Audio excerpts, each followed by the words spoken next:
Welcome to the Commissioners' meeting, Thursday, November 21st, 2013. And we're going to start off with introductions. Start with Bob. Bob Jaffin, Rochester. Ed Comeau. Bill Connor, Summersworth. Ed Jansen, Hollinsburg. Cynthia Copeland, Stratford Regional. Brian Tapscott, Summersworth. Marilyn Darby, Stratford Regional Planning. Ray Conley, Northwood. Sam Clemens, Rochester. Tom Burbank from Madbury. Tom Clark, Dover. Ken Orban from City of Rochester. Matt Sullivan, SRPC. Greg Jones, SRPC. Shannon Sylvia, SRPC. Krista McGaha, SRPC. Samantha DeFlash, SRPC. Okay, thank you. Anyone who hasn't signed in sheet, you've got it right over here. All right. I'm going to skip item 2, drafting the minutes with one person shy. We can always come back to it. Just jump down to presentations. We'll introduce the speakers. Remind the commissioners to keep questions until the end of the presentation. Remind the public their comments can be made on the Citizens Forum. We have an update on housing appendix for Stratford Regional Master Plan, Matt Sullivan. And Shana. So, All right. Thank you, Mr. Chair. We're actually going to start off my presentation today, and Greg's presentation as well, with a little interactive activity to kind of gauge the opinion of the commissioners and see how you feel about some of the issues we're talking about today. So I'm actually going to hand out these clicker devices here to you, and I'll explain how to use them. They're very, very easy. Basically, you're going to have the ability to select an option for each question, A, B, C, D, E, F, etc. Some questions have many options, some questions have few. So just select your response when you see the question. On a couple of questions, we're actually going to ask you to have number 1, number 2, and number 3 priority. And I'll explain how those work when we actually get started. The one other thing to keep in mind is that the most recent response that you actually key in, so let's say that you say A for a question and you actually want to change your response to B. Just select B and your response will automatically be changed. It's very, very simple. And to kind of start stuff off, we'll ask you kind of a fun question here. This question is, what's your favorite Thanksgiving pie? Really, really simple. Just to get kind of acclimated to the device, if you click and you see a red light on your clicker, just let me know, I'll get you a new one. That's not a good thing. So we'll see how many responses we have. We should have about 10. So we have 7 right now. Somebody can't decide. All right, so on each question, I'll close the poll, we'll look at the responses, maybe talk about them. If you have a question about the responses, we'll talk about that. Ken, there is some pie over here for you. Thank you. And the other thing is on the questions both Greg and I are going to do, we're actually going to show responses from a telephone survey that was conducted as part of our regional master plan that we actually did in the region and on a statewide level as well. So we'll compare your responses to what happened on the regional level. So you spent the Stratford Regional Planning Commission time asking people what kind of pie they wanted? I did. Maybe I did this one. This one. So it looks like we have a clear favorite, which actually really surprises me. Thanksgiving pie, mine would probably be pumpkin or strawberry rhubarb. That's where we stand. It looks like everyone can use their device, so that's a good thing. So now we know what kind of pie we want next meeting. Yes, excellent. There we go. It's perfect. too. All right, so now we're going to get into the real questions. And this first one, it's a little tough.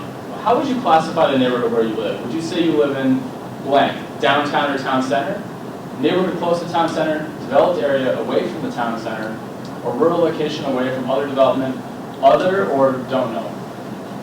I'll give you time to key in your responses. If you have any questions or comments, just let me know. We're at 9, just looking for one more.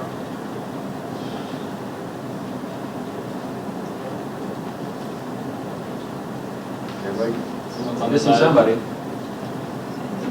Give it one more press just to be sure. Yeah, the press, which one? There we go, 10, that number. All right, so we have a pretty good mix here. A lot of neighborhood close to town center. No one actually in downtown or town center. That's where I live, which is interesting. Developed area away from the town center, rural location, pretty pretty common answers, and then some other. If anyone would like to share what other really means, I'd like to hear what exactly it is. If you're comfortable sharing, let me know. Yeah. Odd neighborhood, recreation focused, Okay. close in, but rural. Okay. Okay, that's good to know. So on a statewide level, actually, sorry, not on a statewide level, on a regional level, we saw a lot of people saying that they live in neighborhoods close to town centers. No surprise there. And just like this group, those middle three options were the favorites. Some did say other, and then we do have that segment of the population that said they live in a downtown or town center, most likely somewhere towards Rochester, those very urban areas. Now I'll move on to the next question. In your opinion, how affordable is housing in your town for purchase? This is owning a home. And obviously your options there, very affordable, somewhat affordable. This is your perception of affordability. Not very affordable, not affordable at all, or maybe you don't know.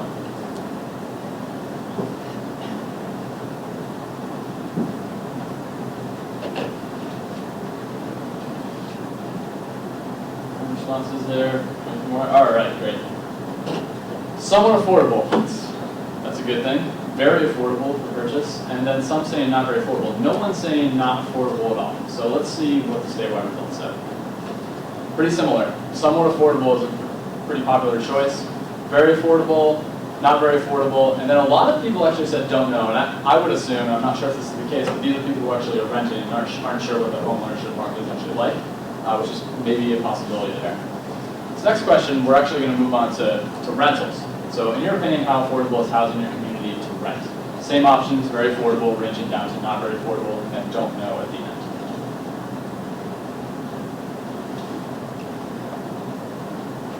Do you define affordable? No, it's perception. It's Yeah. what is your perception? No definition assigned to it. You can think about your own income. It's however you like to think of it. All right, so we have 10 responses. Fairly similar numbers, and we have a little bit of a don't know here. No one's saying that rentals are very affordable, though, so that's somewhat interesting.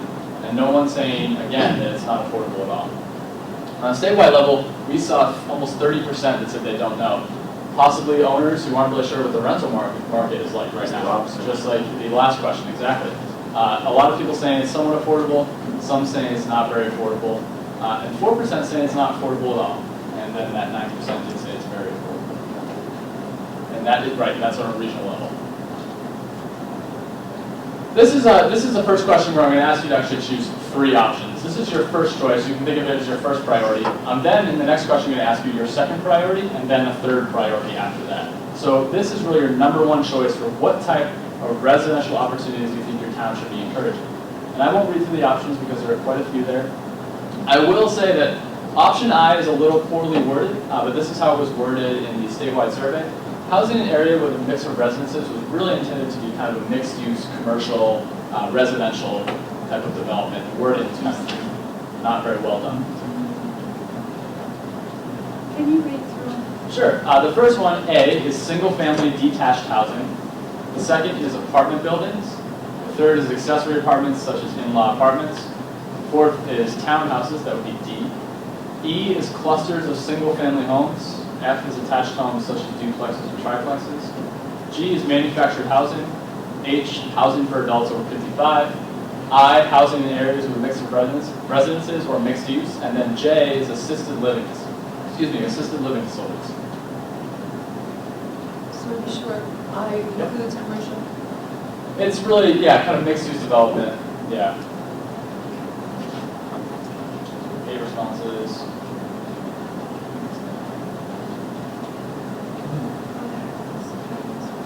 One more, maybe? All right. Wow. That is surprising. So a lot of people looking for mixed use. Okay, and then some preference for, and the good thing is we do have 10 people, which you're right, you can figure out fairly easy what the responses were. So we had 2 responses for both clusters of single-family homes and also housing for adults over 55. So now let's kind of remember this graph as we think forward, but we're going to move on to our second choice next. And polling's open, and just think of your second choice. Which is the second priority for you that you think your community should encourage?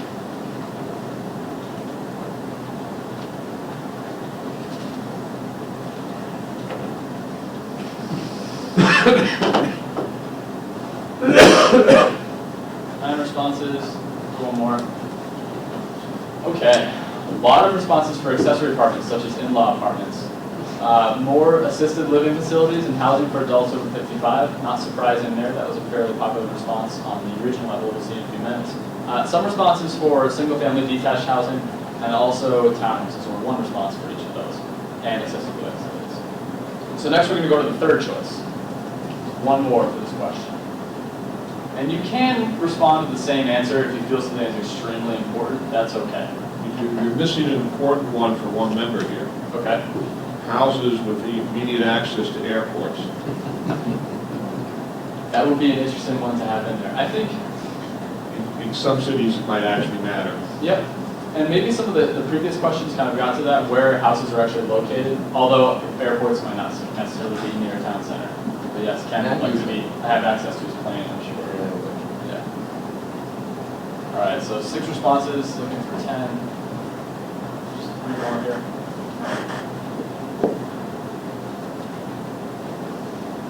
One more. There we go. Okay, so here we have a lot of responses for housing over adults 55, assisted living facilities, apartment buildings. So apartment buildings is a little different. And then we have 1 response for a couple different areas there. So now let's take a look at the statewide results. And I will say the question was asked a little different on a statewide level, but for the purpose of this PowerPoint, I had to change it a little bit. They actually had people go through each of these housing types and say, do you support it or not support it? So you'll see those percentages there, they're really high. You see 76%, 74%, 66%. That means that 66% supported it, 76% supported it. But we can see here that assisted living and still single-family detached housing were very, very important. Coming in kind of after that were clusters of single-family homes and housing for adults over 55 years old. And this is, again, Stratford results. Was there a particular demographic that was polled? Or? Nope, it was actually, so it was a totally random telephone survey, and it wasn't just landlines, it was actually cell phones as well. So there was some concern at the beginning that we could only get older folks with landlines at home, but cell phones were actually captured as well. And it was completely mixed demographic. At least we hope so. So moving on to neighborhood type. What type of neighborhood would you prefer to live in? I understand there aren't many options here, so you might have a don't know, but really you have an idea in your head. If you have one, let me know. But would you rather live somewhere where you have a mix of residences and businesses with being able to walk to places? Or would you rather live in kind of a residential neighborhood where you have to drive to services or your job, or again, don't know?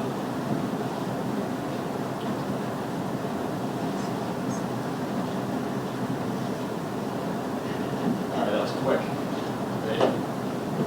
No one's saying they don't know, okay? So 6 of you said that you'd rather live with kind of a mix of residence and business, and 4 of you said that you'd rather live in that residential neighborhood with a drive. Let's see what they said on the statewide level. So a little bit of a flip-flop there. 46% saying that they want to live in a mix of residences and businesses, and 55% essentially saying they want to live in that residential neighborhood with a drive. And 2% don't know. Not really sure what that means, but slightly interesting. Now, is this state or is this Stratford? I know, I keep saying that, I want to apologize. This is the Stratford region. I actually gave a presentation a little bit ago that was statewide results, so I'm keep confusing, I apologize. But yes, these are Stratford results, all of these results. Moving on to the next one. Where do you think that future development should occur in your part of the state? Growth in developed areas that are already developed, obviously, to really take advantage of existing infrastructure and services, or growth in undeveloped areas, kind of avoiding higher population and development densities, or C, don't know. And I welcome comments or questions about. I can't answer that question. None of those answers are appropriate. Well, okay. I'm curious what another answer might be. Another answer would be a combination of both. And, yeah, and obviously this question makes a bit of an assumption, is that we will grow. But we are operating under that for this question. But yeah, a mix isn't really captured there, you're right. None of those would work for how I would have the answer. Yep. Okay. Cool. It's not there. All right, so we'll leave it at 9. And we see a lot of people saying that they want to see growth in developed areas. 22% saying growth in undeveloped areas, and 11% saying don't know. And maybe because your answer wasn't on there. And on a statewide level, we saw 71%, so almost 3/4 saying growth in developed areas. 25% about said growth in undeveloped areas, and then 3% said don't know. So, interesting. And this is my last polling question, and then Greg will get into his in just a bit, but it's kind of to wrap up my section. That is, which of the following do you think should be the #1 priority for investment of public dollars? And I will read through these responses, and you'll have 2 choices here. So this is your #1 choice for this slide. Safe and affordable housing is A. B is transportation systems. C is energy efficiency. D, environmental protection or natural resources protection. E, economic development. F, infrastructure development. G, preparedness for weather and other emergencies. H, something else, which I'd love to know what that is. I, all of these. Or J, none of these. You can't have all of them be the top #1 priority. I don't think that's fair. Yep.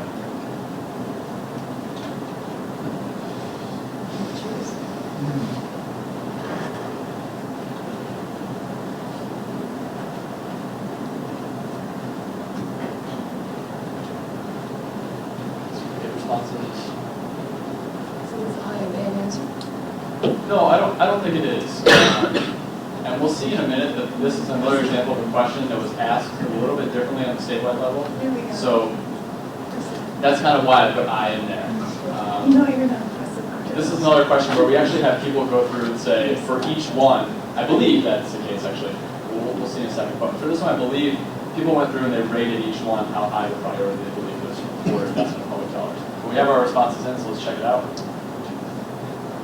All right, so 3 responses for both economic development and I, a very popular answer. C, D, environmental protection and natural resources, got a vote. Infrastructure development, and H, something else. Anyone care to comment what that something else might be? Education. Education, that's a good one. When we actually look back at this survey, we were concerned that education wasn't captured in this question right here, so that's a great comment. It's good that you brought that up. Now we're going to move on to your #2 priority. And again, this can be the same answer that you just gave if you feel very passionately about something. It doesn't have to be what you did.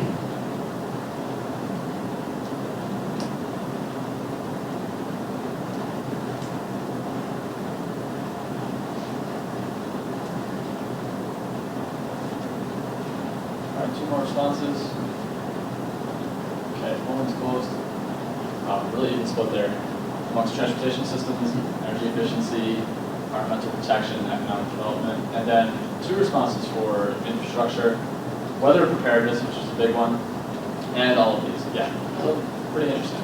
So on a statewide level, or a regional level, I apologize again, this is what we actually saw. This is what people rate a very high priority. So 42% said that environmental protection and conservation is a very high priority. Coming in kind of second there was energy efficiency choices. And then third was safe and affordable housing. None wasn't a very popular option. Transportation systems actually weren't that popular. Part of me wonders if that's because people thought that was actually under the infrastructure item, because transportation is kind of a form of infrastructure, so that can be a bit confusing. But we can see those 3 priorities there are really housing, the environment, and energy efficiency. So Shay and I are actually going to talk a little bit about housing today and our work today and what we've been doing. So I'll pass it off to Chris now. Okay, I'm going to give a little update on what we've been doing for the housing appendices for the regional master plan. So at the annual meeting, we polled the commission in order to ask them what vision statement they liked better. That was based on comments we had received from outreach as well as master plan analysis. And we came up with a vision statement. And we also used comments received from that meeting and from the equity and engagement team to come up with our final vision statement that we'll be using. So this reads, the Stratford region will provide a variety of affordable and quality housing options independent of income level, race, disability, and age in order to create adequate housing opportunities while ensuring the rural and historic qualities of our municipalities remain intact. So that's guiding our work on the housing appendice. So this is made up of two parts, the housing needs assessment and the fair housing and equity assessment. In both of these documents, we address workforce housing. According to RSA 674-59, in every municipality that exercises the power to adopt land use ordinances and regulations, such ordinances and regulations shall provide reasonable and realistic opportunities for the development of workforce housing, including rental and multifamily housing. In order to provide such opportunities, lot size and overall density requirements for workforce housing shall be reasonable. As part of our process for these appendices, we went through every municipality's zoning ordinances to see if they directly address workforce housing. We looked for that specific term, and we found in 6 communities in our region, Barrington, Brookfield, Durham, New Durham, Nottingham, and Wakefield, they all specifically mentioned workforce housing, either in an article in their zoning ordinances or an amendment to certain sections. This is not to say that the other communities aren't compliant or anything like that, just to say that these other communities did specifically address workforce housing. Other communities might have mentioned affordable housing or multifamily housing instead.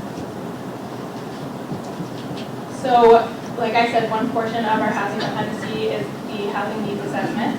According to RSA 3647, for the purpose of assisting municipalities in complying with RSA 674-3M, each regional planning commission shall complete and compile a regional housing needs assessment, which shall include an assessment of the regional need for housing for persons and families of all income levels.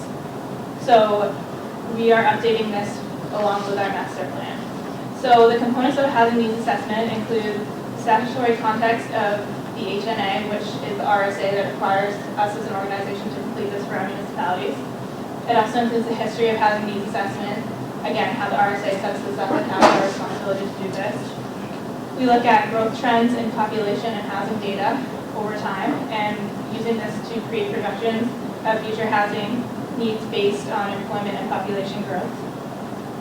This can be data such as housing units and just looking at the data now where we're going in the future. And sub-regional existing conditions of housing affordability and workforce housing, which is addressed in both this portion of our housing dependency as well as in the fair housing and equity assessment. In our fair housing and equity assessment, one thing we addressed that we decided to highlight tonight are our regional housing authorities. In our region, we have 4. They're in Rochester, Dover, Somersworth, and Newmarket. The overall goals of these housing authorities are to provide safe, decent, and affordable housing for low-income individuals. And affordable is defined as 30% of the median household income. And another responsibility of these regional housing authorities is to educate and inform individuals of their rights to fair housing. Some of our authorities in the region have links to HUD as well as legal services for people who feel like they may be discriminated against in housing practices, and just list their rights to fair housing for them to be able to be educated and feel informed. They also provide units that are not only defined as affordable, but are supported through Section 8 vouchers and other housing subsidies. Section 8 is a program where housing vouchers are granted by public housing agencies, and they pay the landlord directly, and the families then pay the difference. The Newmarket Housing Authority is one housing authority that uses this program. They have 72 housing vouchers and 42 portable vouchers through Section 8. And there are also other housing subsidies that support fair housing in the region. So now I'm just going to go through some of the data that we are going to include in both our housing needs assessment and our fair housing and equity assessment. So to start off, we have a graph showing population growth from 1960 to 2010, showing that it almost doubled, or more than doubled over this time. From 2000 to 2010, there was an 11% increase in the population in our region. Looking at total housing units, in 2000, there were 56,104 housing units, and in 2010, there were 64,121.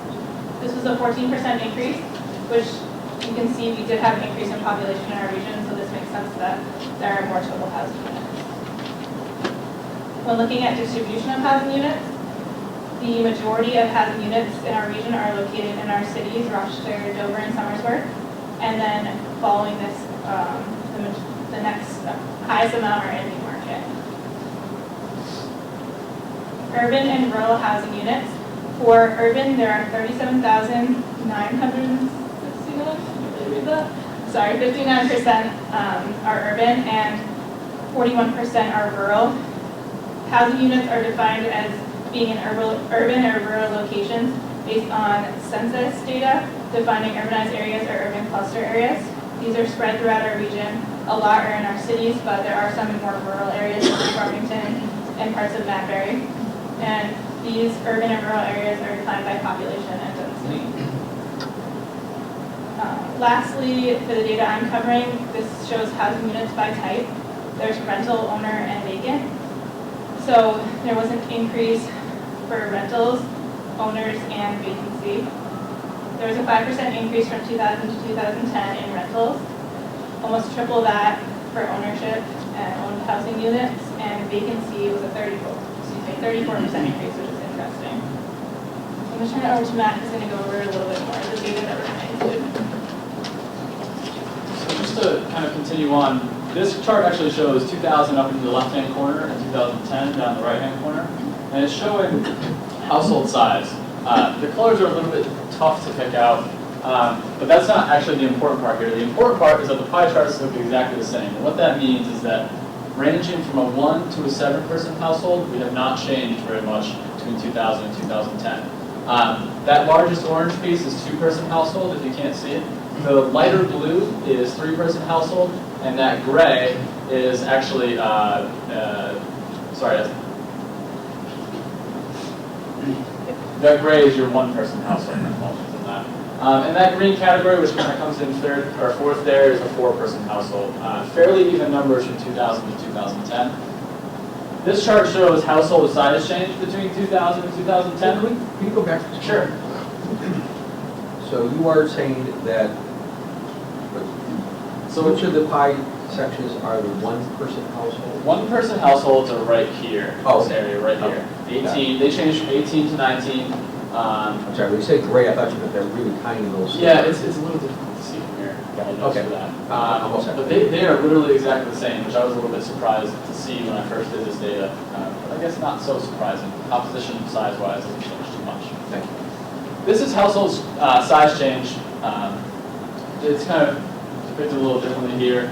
Your 7 or more person households are on the top there. We saw 64 units in growth in the region between 2000 and 2010. Looking down, you can see that the only one we actually lost units in was a 4-person household, and we lost 72 units there. 3, 2, and 1-person households grew hugely. 2631 they grew for 2-person households, 846 for 3-person households, and 1-person households grew 1,582. So we had some major growth in those smaller household sizes between 2000 and 2010.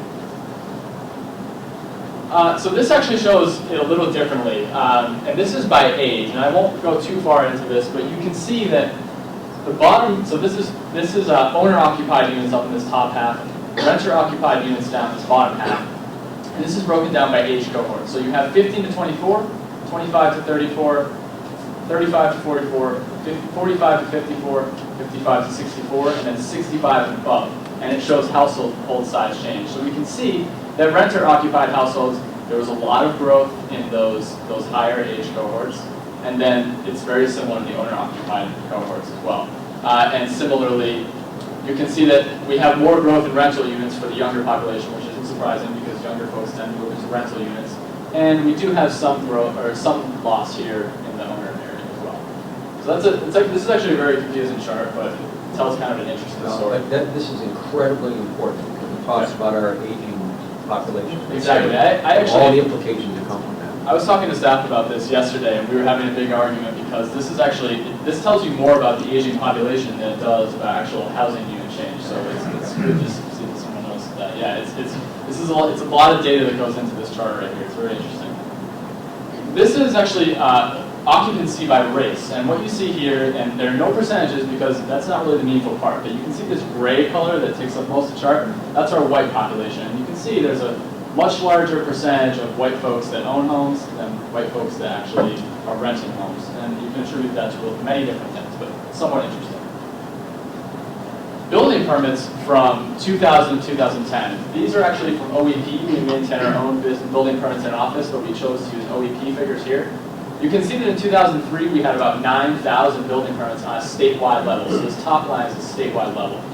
It dipped all the way down to 2009 to 2160, which was actually a 77% decrease over those 6 years.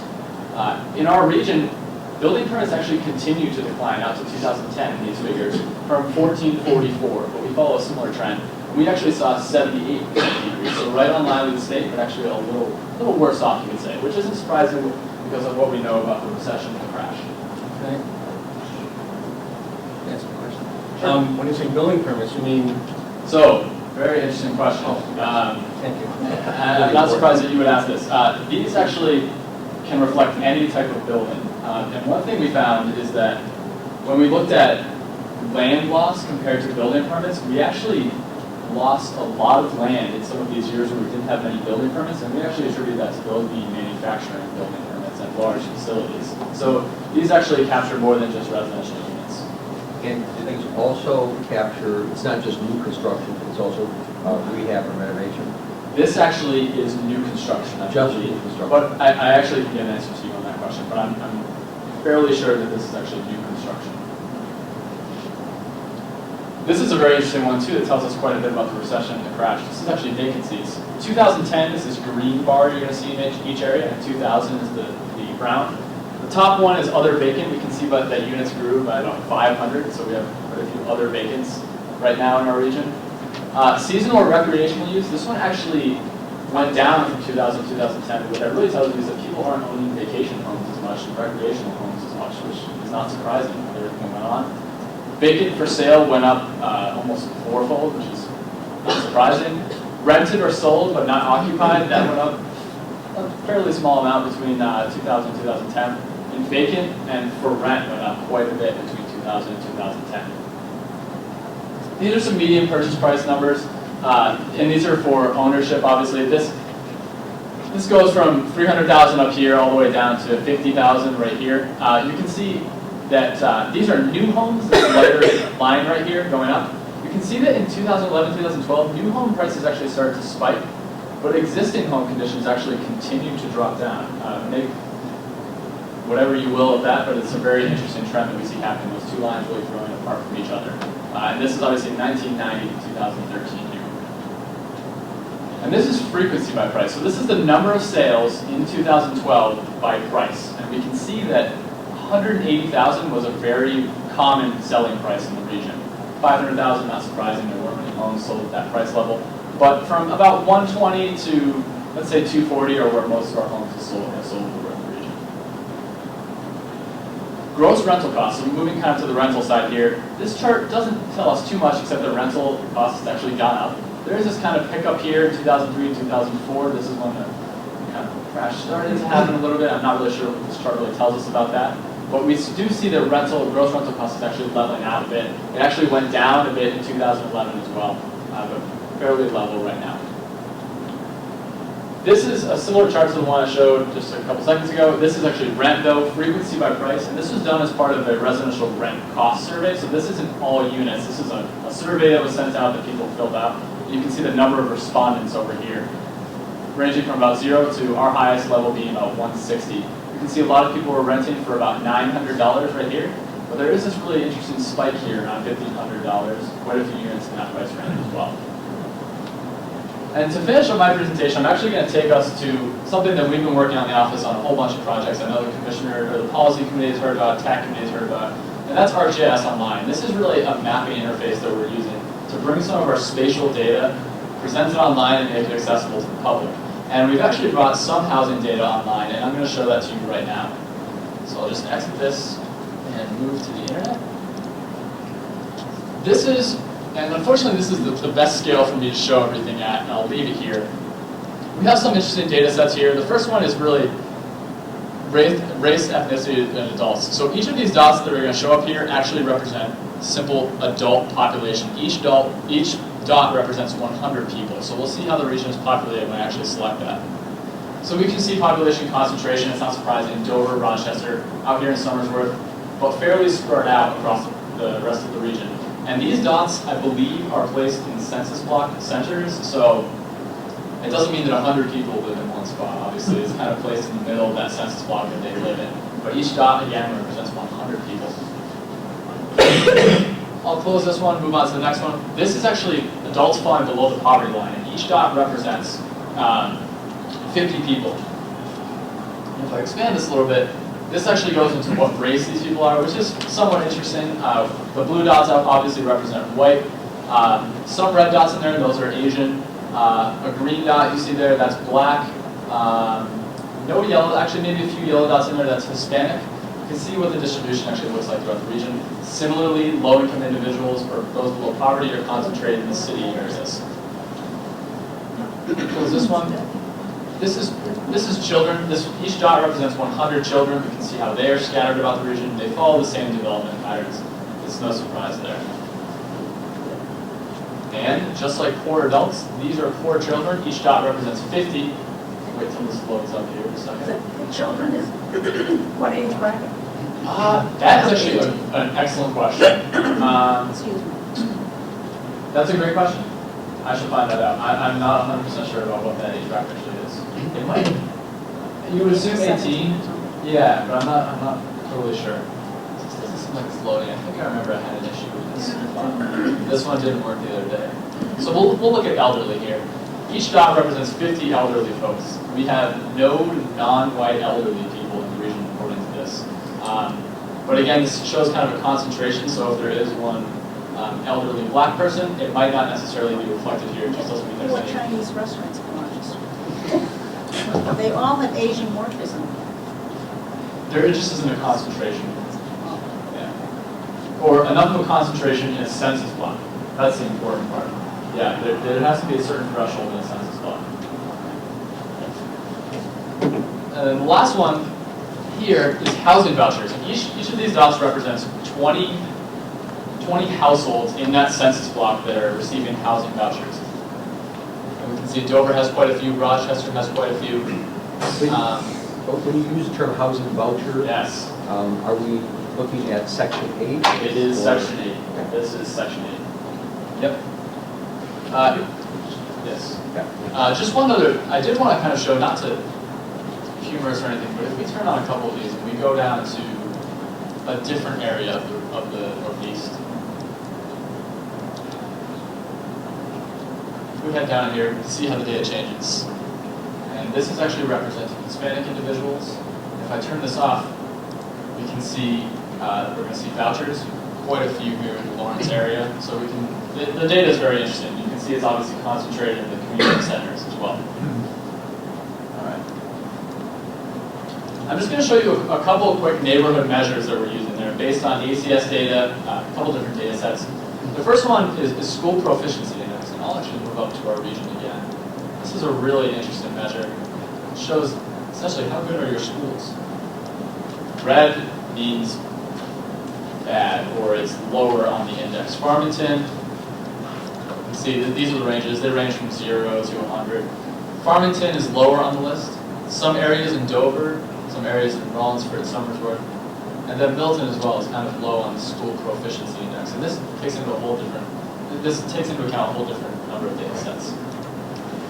Move on to the next one, poverty index.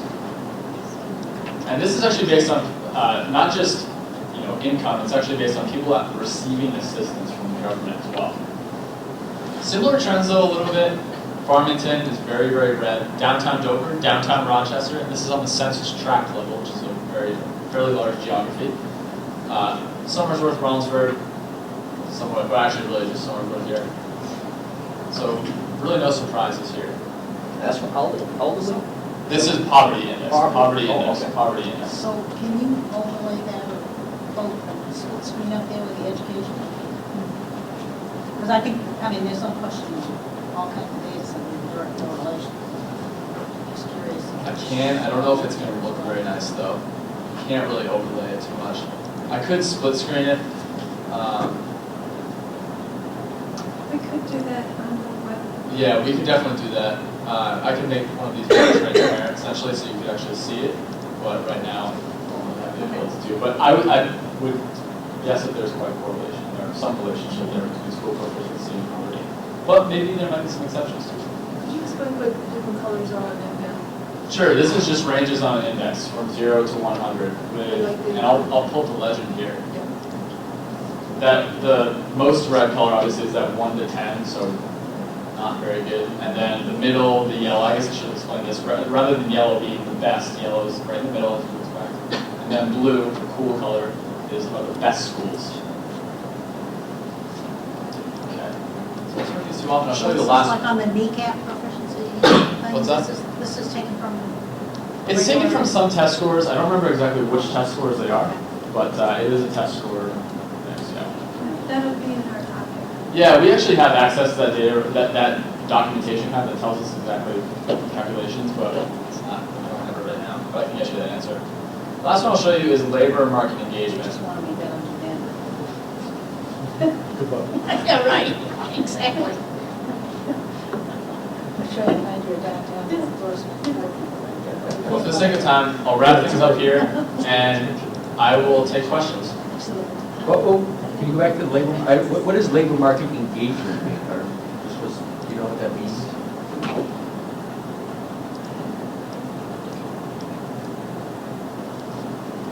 Labor market engagement. We had a conversation about this yesterday. Yeah, We weren't 100% sure about what it meant. How about bringing up the legend? What's that? How about bringing Well, the up? legend is really the presentation of an index again. yeah. So what you're going to see is you're going to see values 0 through 100. That's an excellent question. So the reason I don't know the answer to this is because I didn't actually calculate this. It's kind of a package that we got, package of data. But we do know what the data sources are, so I should definitely go and report back on what that means. We were curious yesterday, but I thought it was an interesting one.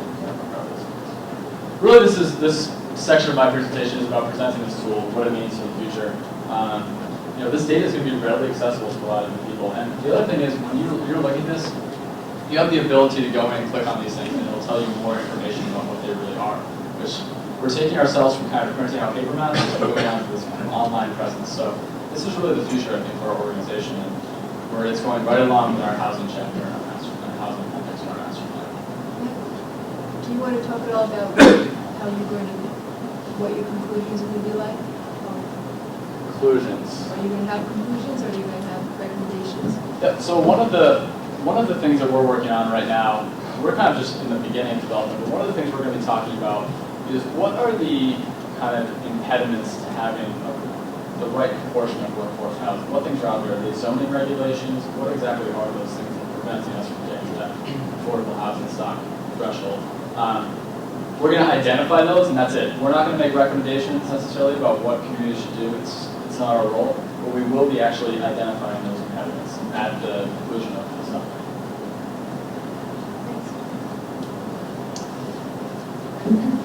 Yeah, go ahead. I'd just like to make a comment that this provides valuable information, but I really get worried about how information can be misunderstood or misconstrued. And we tend to sort of have this natural tendency to think that the things are quantifiable in terms of numbers, that they become more meaningful or they tell us things.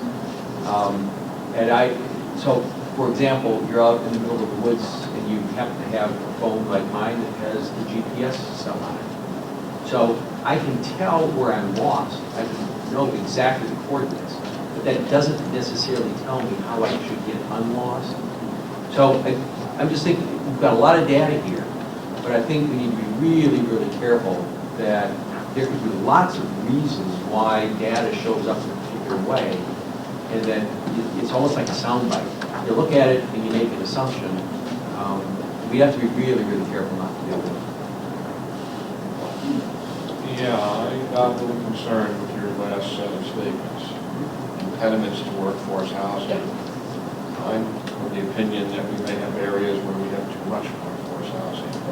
And talking strictly in the creating a structure where it sounds like the default is we don't have enough housing, workforce housing does not sit well with me, for lack of a better way of putting it. Yep. Well, obviously, each community is required by the RSAs to have their, No, be very careful about this. Okay. The state statute is designed to prohibit communities from artificially stopping what the natural demand for workforce, affordable, whatever word you want to use, housing is.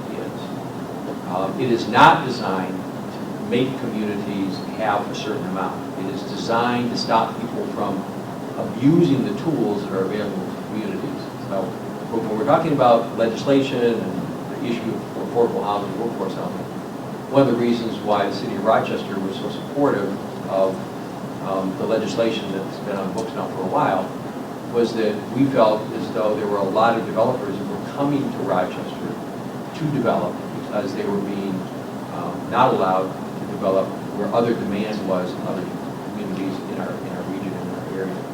But to be very clear, the legislation is not, there's no quota, it's not designed to say that you have to, the community has to provide. What it says is the community cannot artificially inhibit what the market forces really are trying to produce.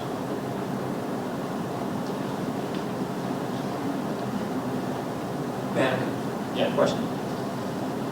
What is the definition of workforce housing and why is it called that rather than affordable housing? So, Is it more appetizing, more or less? Or? I don't think that's what it's about. So, workforce housing, I can speak, what I'm comfortable with is the data perspective of it.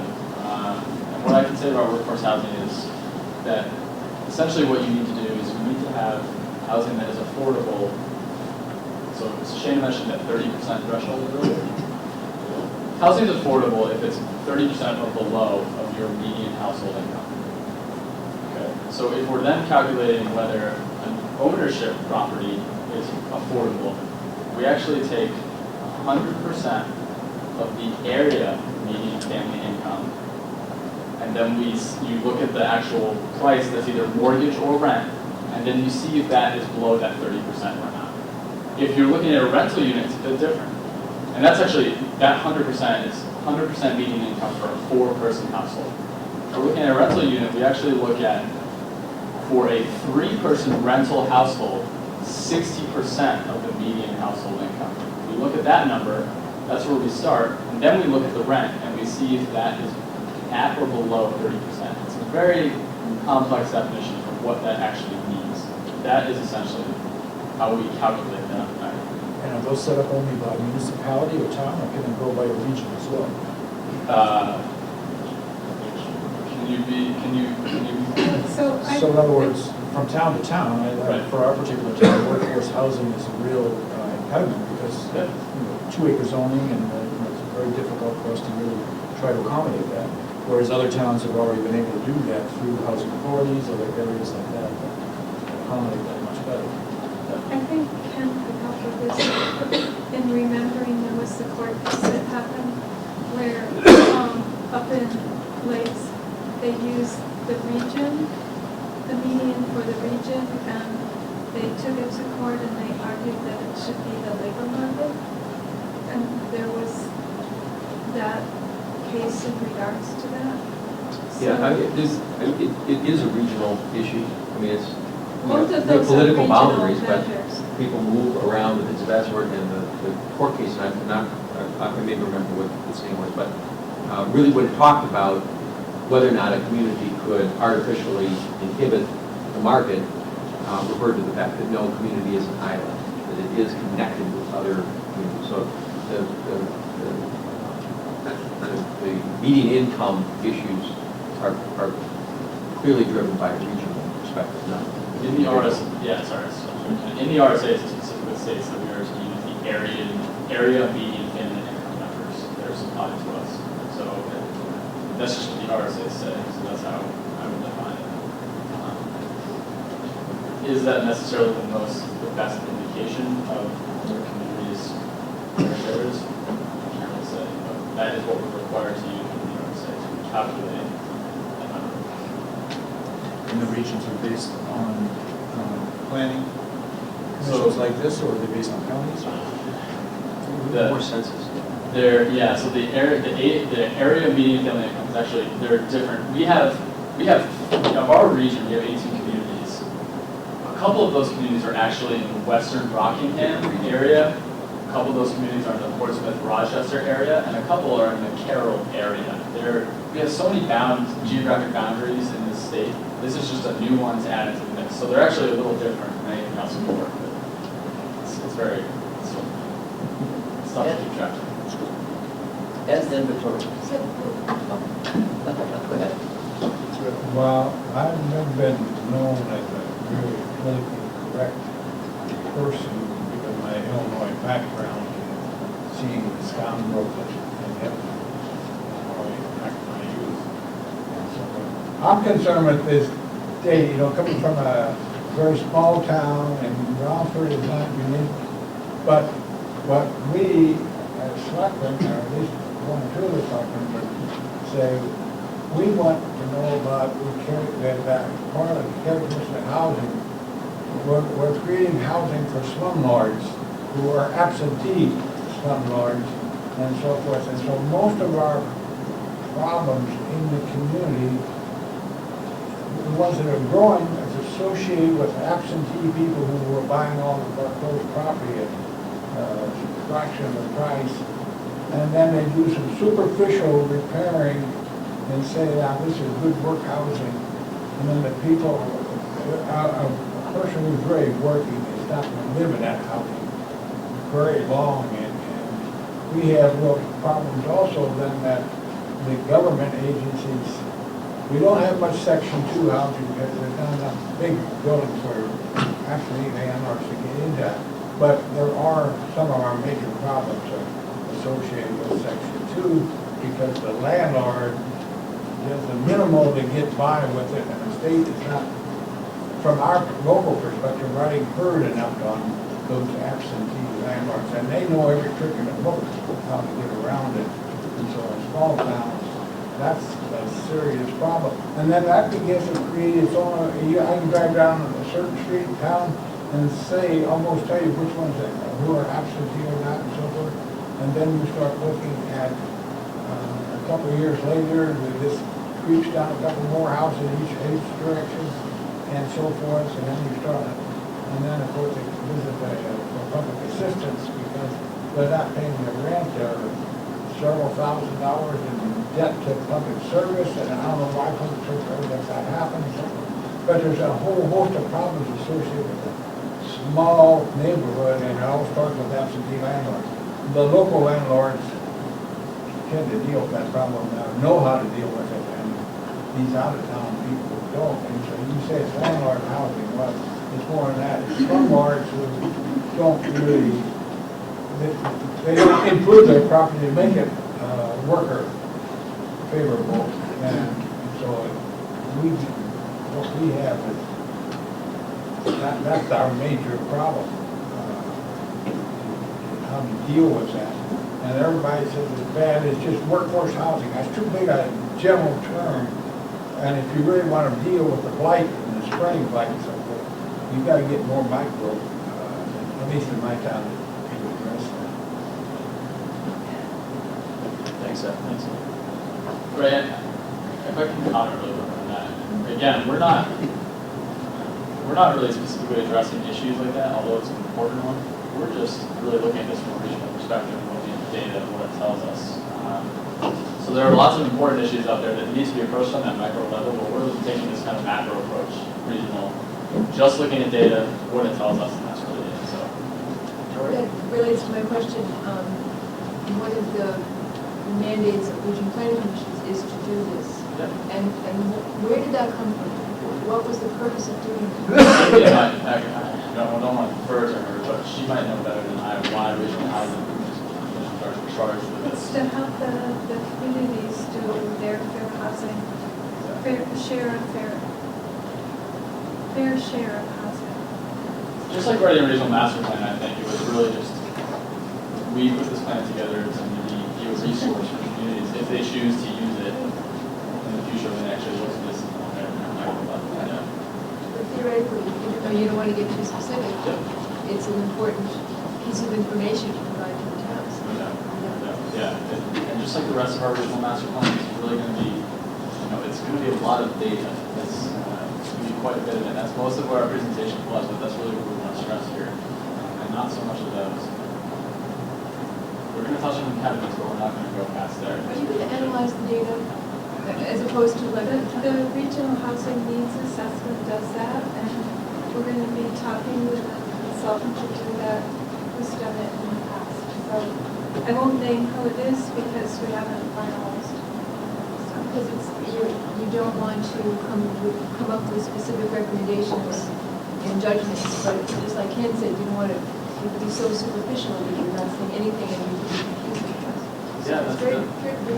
So the consultant that did our housing needs assessment in 2009, I think did a really nice job of understanding who we are and divided the area into urban areas, more suburban type areas, and rural areas. And the urban areas were Rochester, Dover, Somersworth, and Newmarket that have what you could probably call more than their fair share of rental properties and lower income rental properties, et cetera. So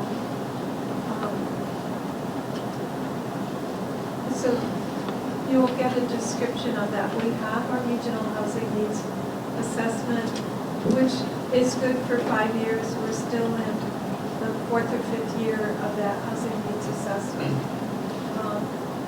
And if you want to look at that, I think it will give you a good idea.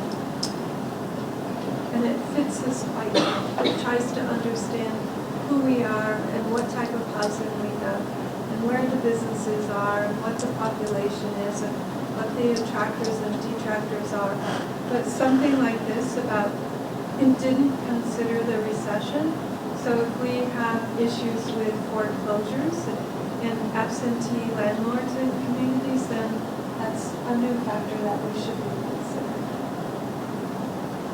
Because, and then the increase in our vacancy rate is something we probably should be discussing.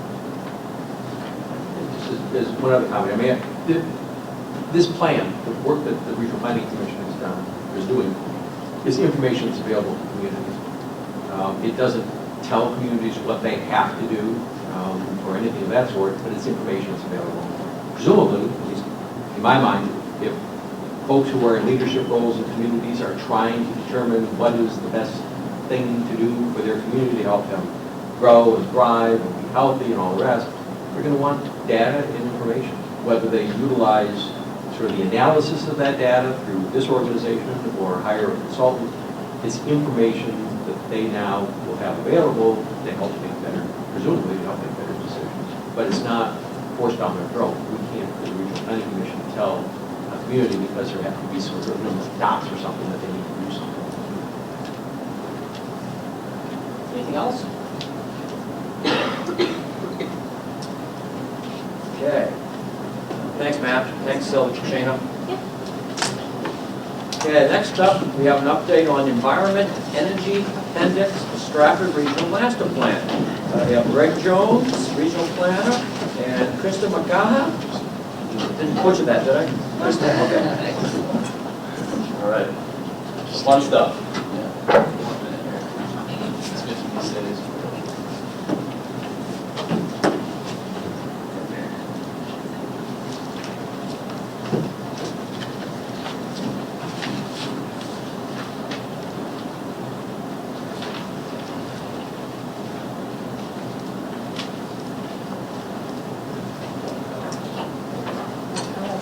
All right.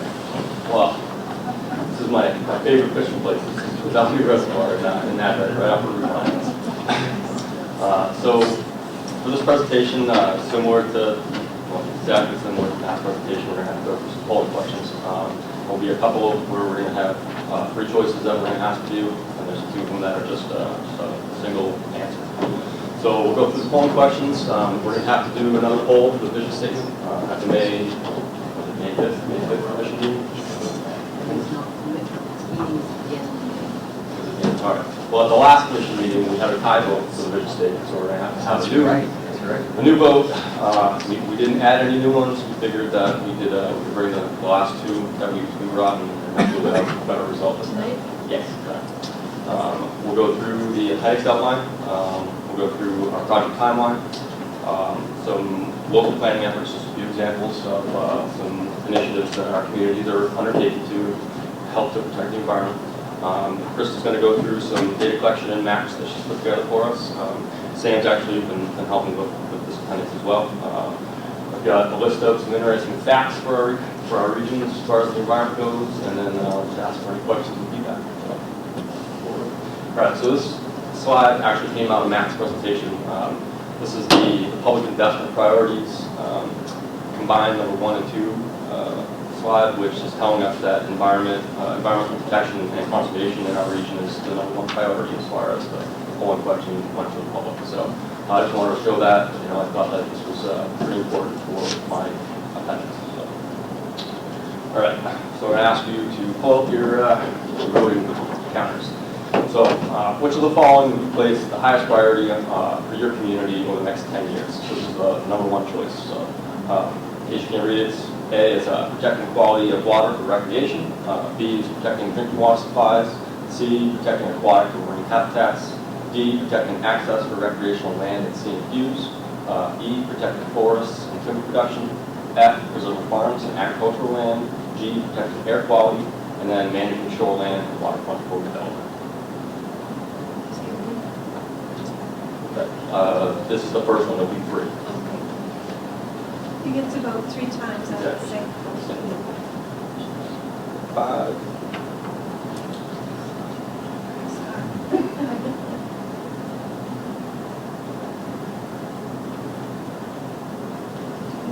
One more. Thank you. We should be able to get 10 again. Oh.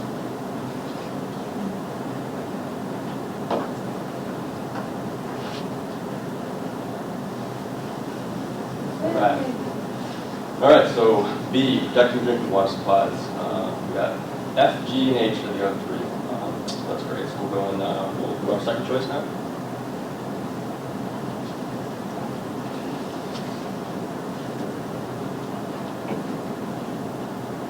My second choice will also be my first choice. Yes. Move a little bit, push a different button. Should I push my button? Get a little on the wild side over there.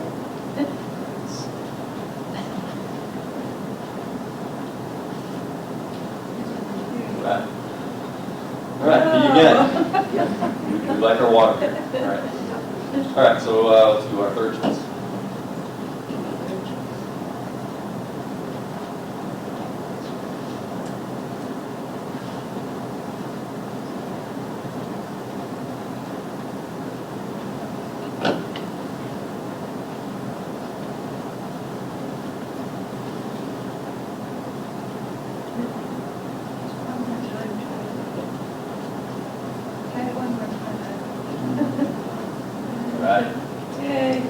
All right, so the second one is preserve farms and agricultural land. Again, we'll have to see marine, aquatic and marine habitats. And then E, G, and H are.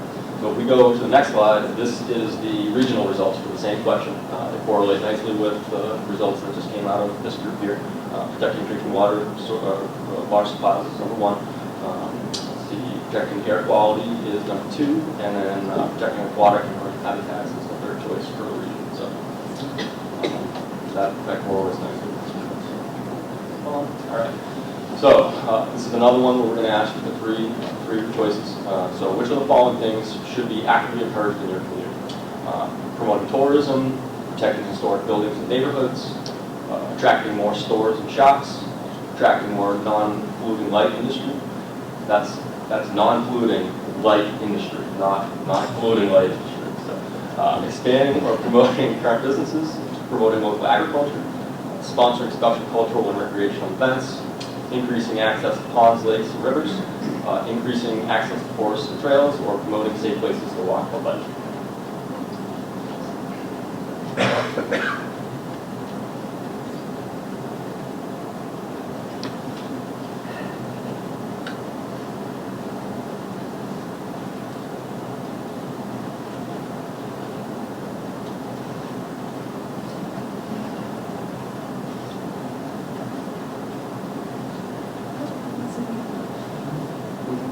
One more.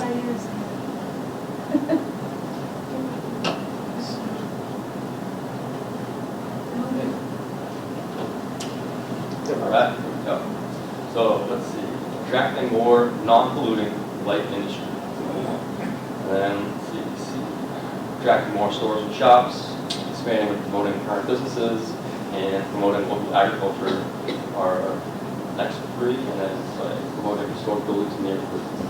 Okay, so that's great. We'll go on and ask for your second choice, same categories. And you can vote for the same one again.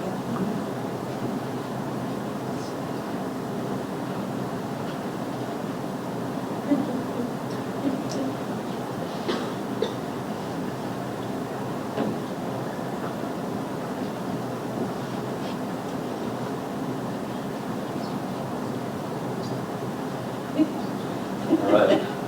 Promoting and expanding our businesses. Promoting safe places to walk and bike. Let's see. Attracting more non-polluting light industry. Sponsoring special cultural and recreational events and historic buildings and neighborhoods. Okay, great. All right, third choice. Same categories.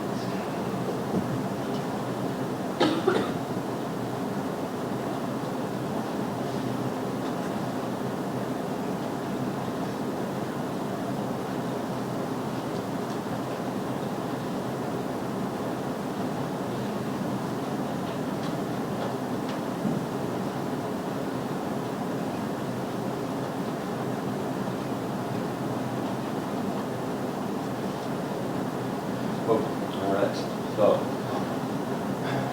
promoting tourism, promoting safe places to walk and bike, and promoting local agriculture.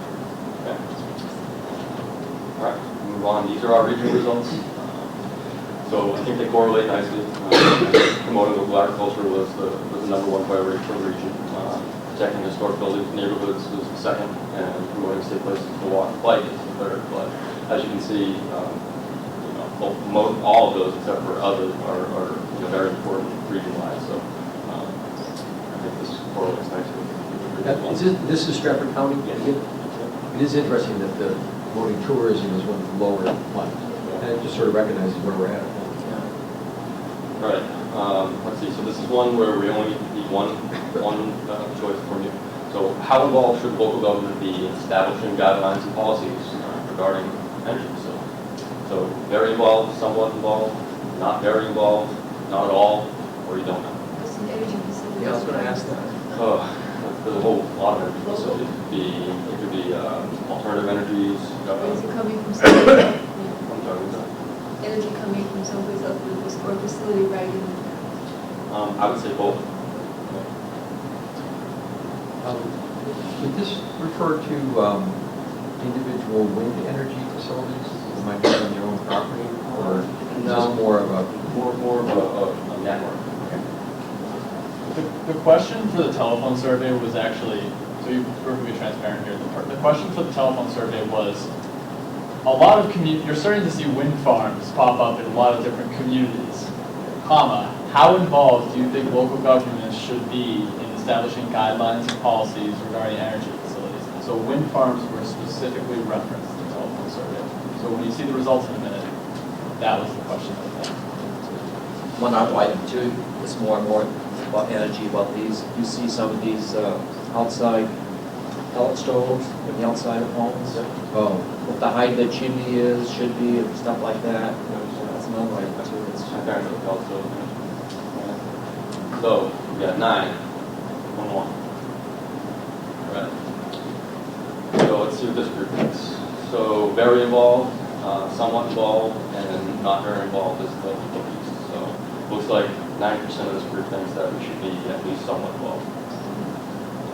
Our regional results are very similar. Very involved, somewhat involved, 2 top choices. And then not very and not at all or 2 bottom.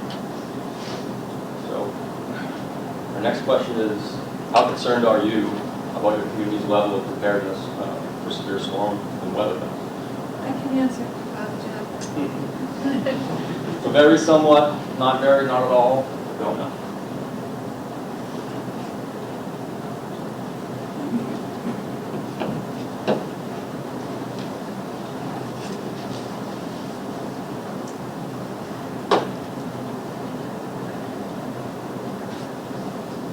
All right, again, 90% of this crew is not, is very or somewhat concerned, so it's good information.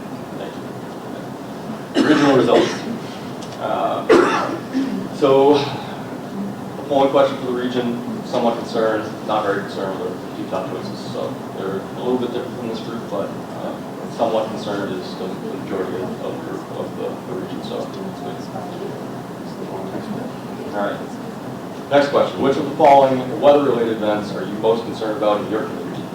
Flooding, power outages, wind damage, drought, snow or ice storms, or wildfires?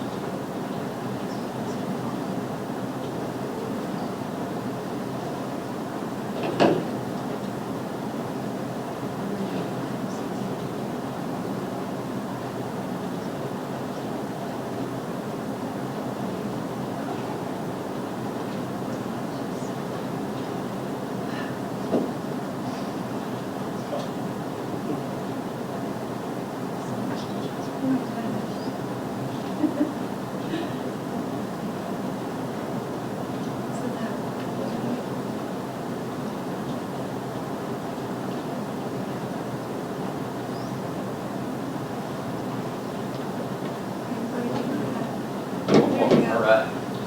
Let's see, wind damage. Wind damage, power outages, and snow or ice storms. Great. Okay.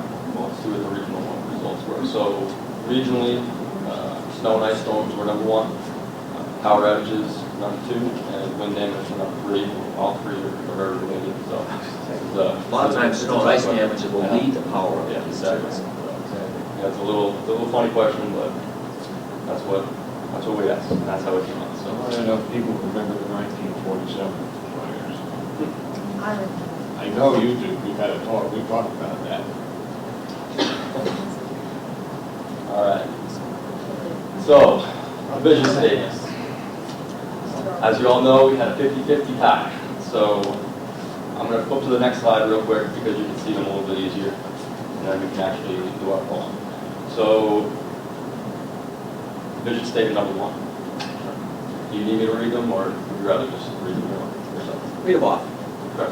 Number 1. So the region's residents and visitors enjoy a healthy, rich tradition of interaction with the natural environment through the successful balance of social and economic needs and environmental protections. The scenic beauty, rural landscapes, water quality, and recreational opportunities will continue to support the region's quality of life for its residents and tourist economy. The second one.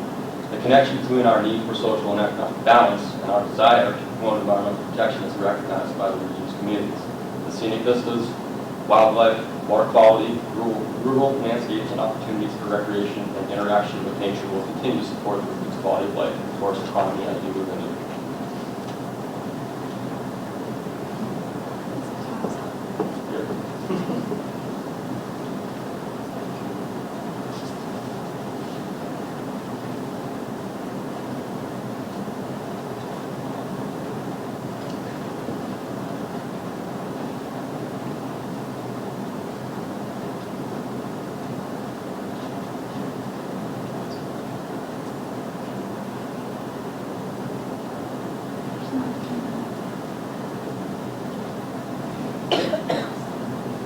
If there's only 9, we know there won't be I a know, tie. right, exactly. I was just thinking the same.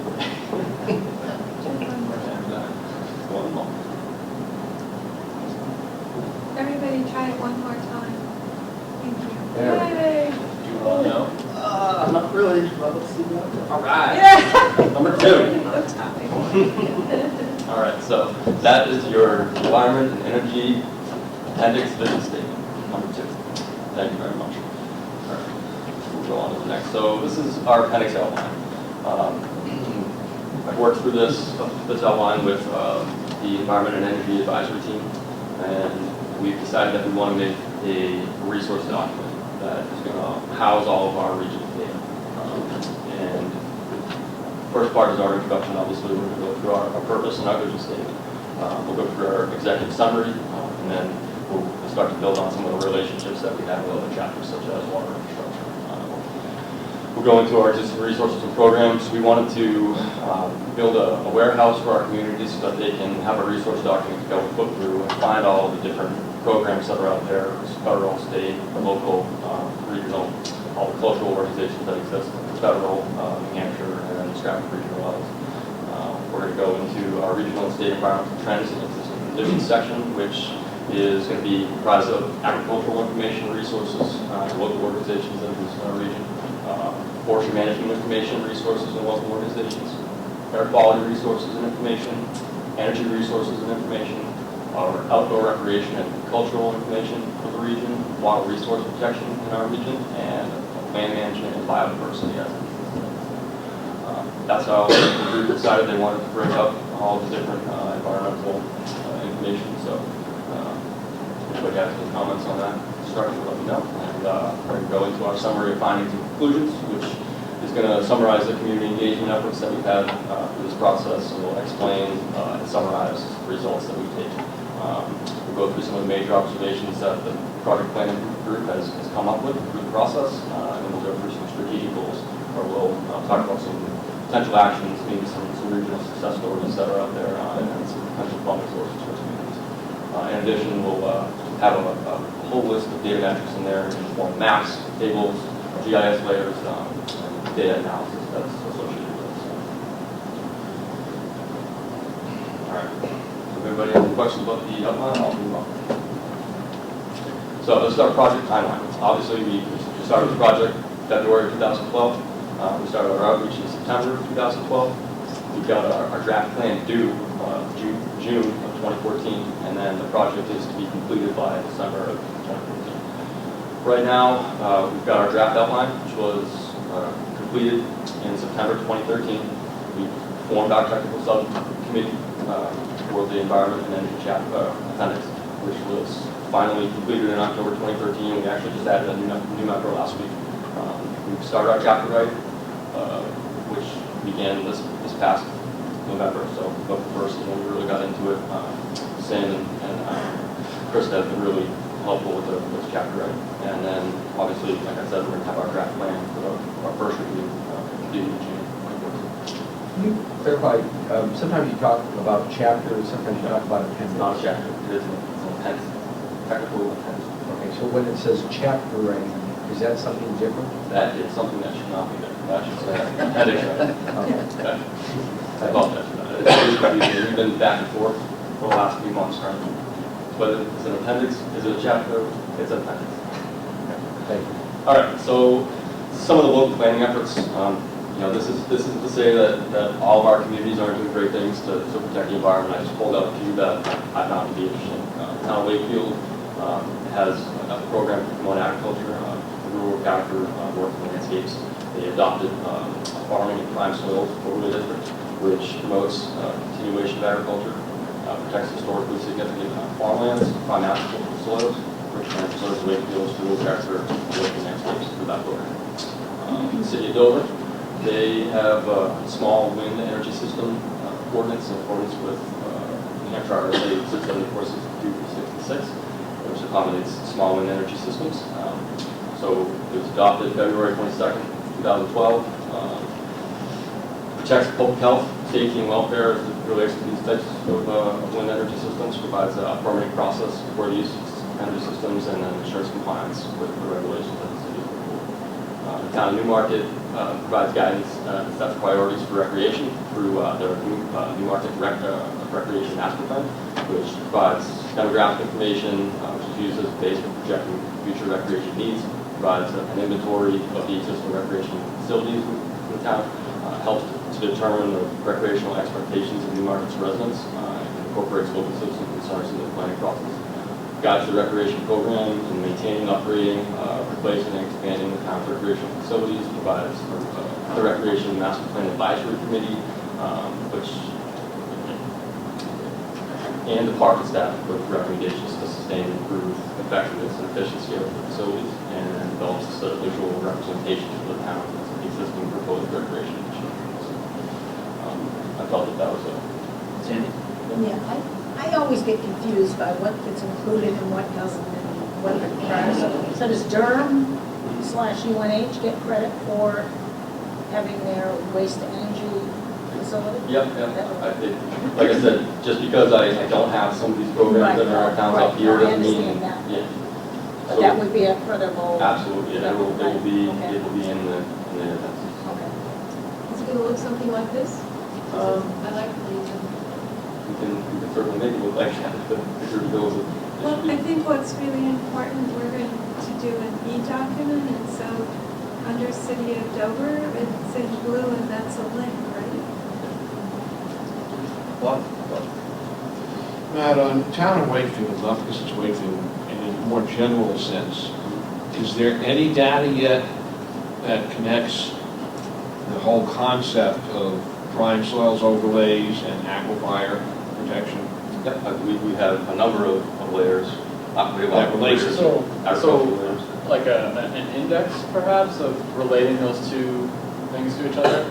I don't think we've developed something exactly like that, but we have those two data sets. We just never really brought them together. But we could talk about doing that and how. Inherently, if you're preserving for farm, you're preserving aquifer. Then I didn't know if that was something that had been looked at yet, or it may be too difficult to even make that jump. But I think you might want to look at those two overlays and see if we can draw some conclusions. The process itself would be difficult, would be making that kind of jump, and it's not, I don't want to call it an assumption, but it is maybe a bit of an assumption, but doing the actual data process is definitely a possibility, yeah. There are places in the Midwest where those two things do not go well together because of the incredible amount of fertilizer that's put on that. But the proper overlay may show that damage as well, depending on the nature of the agriculture. And that's exactly what I was thinking of, that there are two sides to that. I mean, there's technology. Green grass is worse. Or slow release, negative fertilizers, things like that, that can help that situation. Anyway, if everybody's good, I'll move on. So more local planning efforts. Town of New Durham, they've got a great eradication of milfoil program. It's called milfoil and invasive aquatic weeds. So what they're charged with is identifying sites of invasive aquatic plants in town, public education and advocating for removal of invasives as they sit on your boat before you put it in the water. Develop best management plans to control plant growth and migration plants. And they work to identify public and private funding sources to implement management plans. But I was good with that. The town of Northwood have a forest management plan which manages their public woodlands through agricultural priorities. Updated in 1990 and then it was revised in 2009. So this plan improves timber quality and productivity, increases economic potential for Northwood's town forest lands, enhances forest health and aesthetics by eradicating disease, invasive species, insect infestations, and establishes some damage that's out there.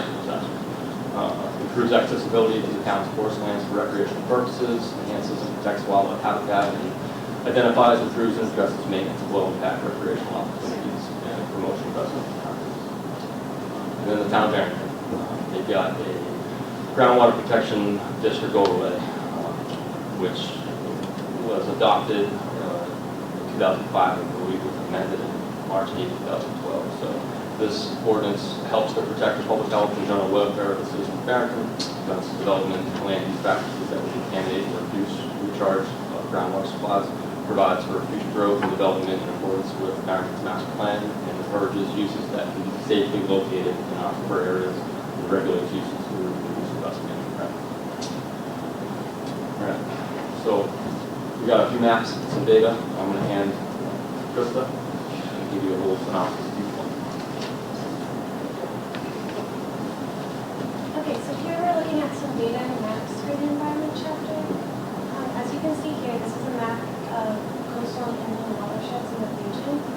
Our region has 86% coastal watershed, as opposed to the state of New Hampshire, which only has 8.9% watershed. This says a lot about our region, and it expresses the importance for maintaining environmental conditions in the region to protect water quality and coastal wildlife habitat. So right here, this map paints a picture of land use in the region. Symbolized here are forest lands, water, wetlands, and agriculture, which are all important environmental factors. As you can see, these factors, specifically forest lands, dominate the region overall, compared to the other, which includes residential, commercial, industrial uses. This shows the magnitude of area in the region which the environment chapter.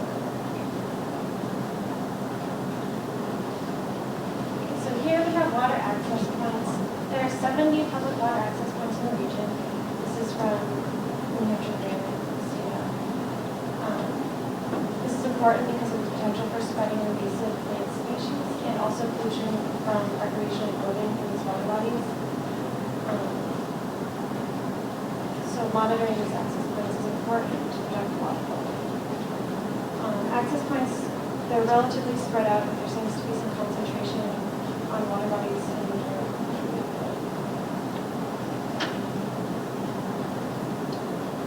Here we have a map of stratified drift aquifers in the region. It covers about 30%.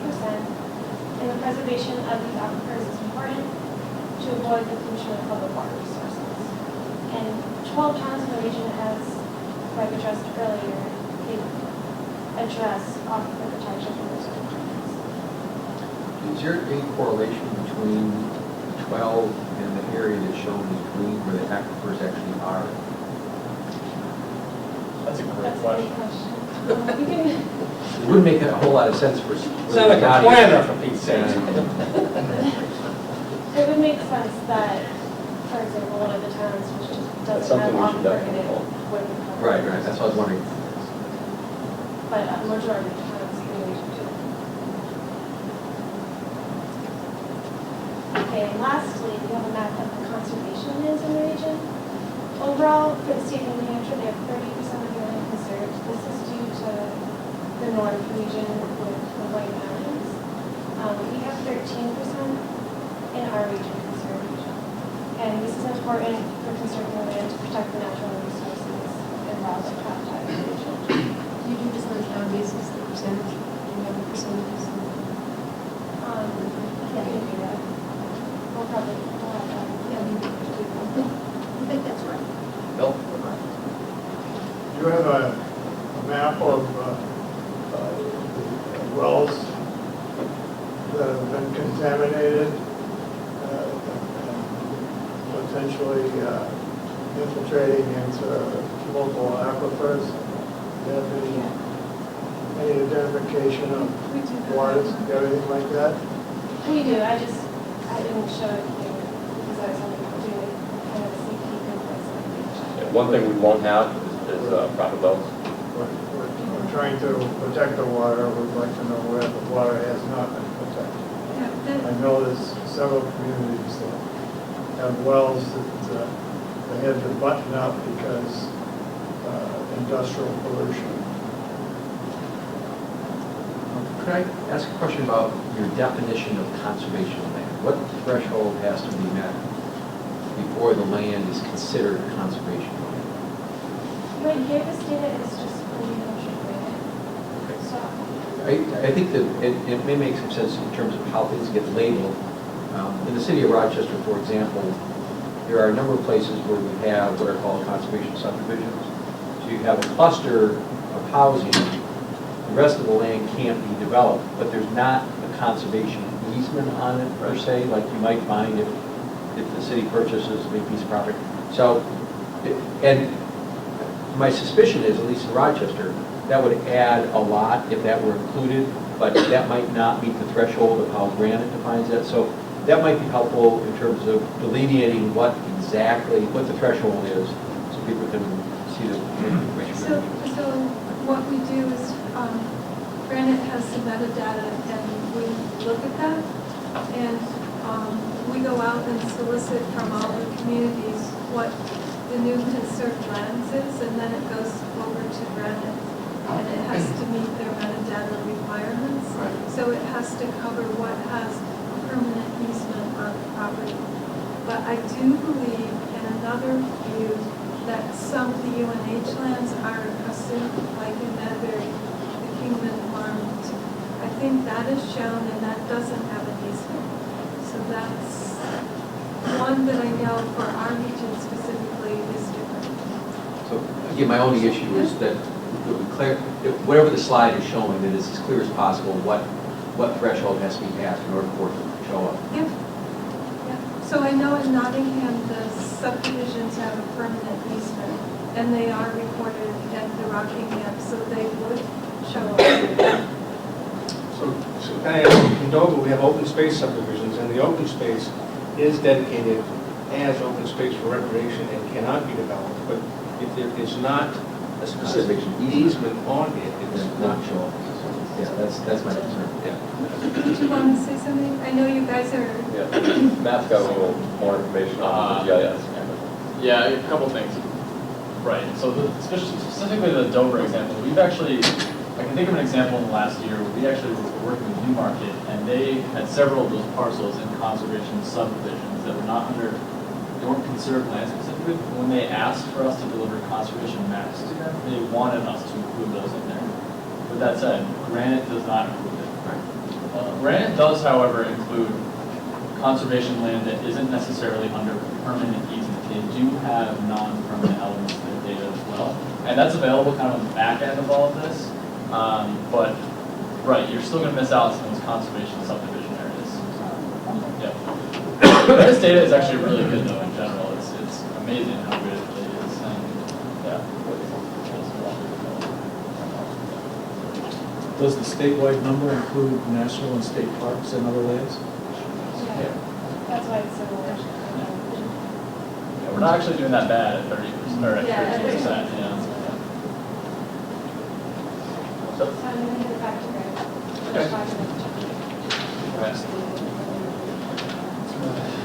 So, all right. So we got some interesting facts. I thought I'd throw in here. So the state of New Hampshire encompasses approximately 5,940,000 acres of land. Of this, approximately 485,000 acres are considered wetlands or open water. So that's approximately 8% of the state. The Stratford Regional Planning Commission service area encompasses about 347,000, almost 348,000 acres of land. Of this, approximately 45,000 acres are considered wetlands or open water. So compared to the state, we're at 13%. So we're a full 5% more wet than the entire state. So just thought that was an interesting fact.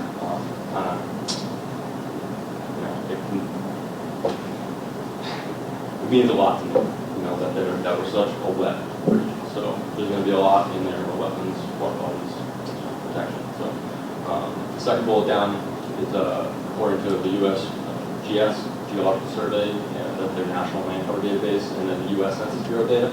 So the region gained approximately 10,000 residents from 2001 to 2005, and this represents about 2,400 square feet of acres lost of agricultural and natural resource land area per resident, per new resident.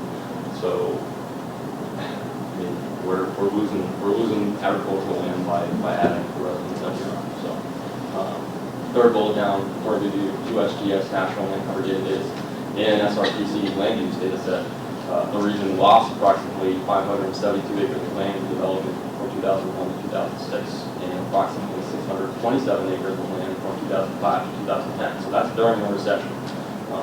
This increase in developed land area represents about 1.23% change from the years 2005 to 2010. Fourth bullet down, majority of electricity gain in the state of New Hampshire is produced by fossil fuels, it's 47%. Nuclear power plants is at 41%. And then about 12% of the state's electric power is produced through renewable low-carbon resources. So regional data for this is still forthcoming. That's what we have so far. Fifth bullet down has to do with equitable development and access to open space statistics. Approximately 82.24% of the population living in our service area reside within the mile North Park, open space, and other recreation areas. So people generally have good access to at least some recreation sites. So I thought that was an interesting stat to throw in.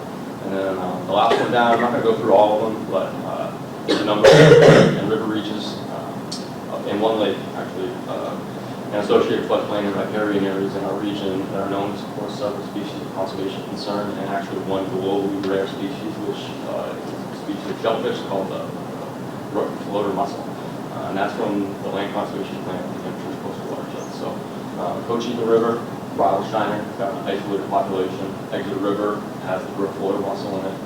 Brady's Lake, Lake Trout, Isinglass River, American eel, banded sunfish, Wild Shiner.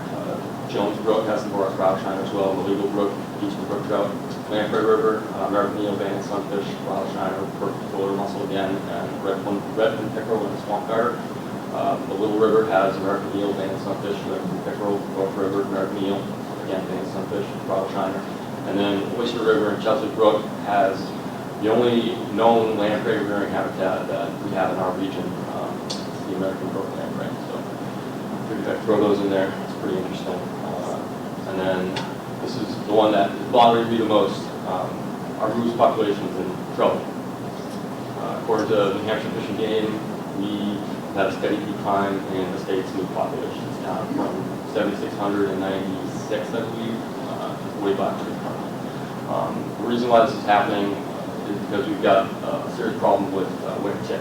They don't die anymore during the winter time because the winters are warmer. So these tick populations have exploded. They don't die during the winter time like they usually do, and they infest our moose population in the winter. So they have some serious hair loss problems. They're actually picking up ringworms that are killing them off, and it's really having a cascading impact on just the ecosystem in general. I mean, these things are giant lawnmowers. They habitat for smaller animals and rabbits, all kinds of stuff to hide from predators, keep the vegetation down. So the decline, it's having, in addition to an economic impact, it's having, habitat and ecosystem impact, it's having an economic impact. We take in about $250 million a year annually in tourism, which is largely based off of people coming up here to see moose, coming up here to see our wildlife. In addition, it's having an impact on 325,000 annual moose permit hunting economic staff. So, Are you going to address this? Yep. So it's the University of New Hampshire. They've actually got a partnership right now with New Hampshire Fish and Game. They're going out with a radio collar and I think 100 calves and then their mothers. They're going to actually track them to find out for sure that it's the ticks that are causing it, or it's the ringworms that's causing it, or whatever the reason is. They're going to actually go out and find out for sure. So I thought that was interesting. I'm sure you've all seen moose around here, and I haven't seen them in a long time. So I figured I'd throw that in there for you. So, yeah. Is there any, you see the signs about being aware of moose in terms of collisions with cars? Are there any statistics that show that the number of collisions have changed as a result of the declining population? I bet there are some statistics. I could definitely contact the New Hampshire Fish and Game. Something tells me that's something they're probably tracking, and then big dead animals on the road. I'm sure someone's tracking that. So I can certainly back up for it. Any questions about the moose? What about the deer? Deer? Why? Do you know something about the deer that I don't? Well, talk about things. Yeah, I'm sure they're impacted as well by this. Yeah. So I can definitely find out if there's any impacts with deer population. But I'm sure that's an economic impact. All right. I've got 2 slides on here. I just felt like throwing them in here because I thought it was interesting. We've got some regional endangered species and threat species. We actually do have the links here. We've got golden eagle. We've got gray wolf. There's a few insect species that are on the decline. Ring blot, hunter, dragonfly, white mountain. What is that? Great Hillary, I think it's called. Caribou, butterfly. A couple of bird species, sedgerin, upland sandpiper, piping plovers, common nighthawk, eastern hawk-nosed snake. They're all in trouble. You going to quantify this at all? We certainly can. Would you think that'd be helpful? I can see. If we can do it. If we can do it. Yeah, if you can. Because a lot of this is protected information. Yeah, they, like, for instance, the rattlesnake, we have a rattlesnake population in New Hampshire, they will not tell you where it is. They won't tell you that. So the best we can do is a species habitat, a range.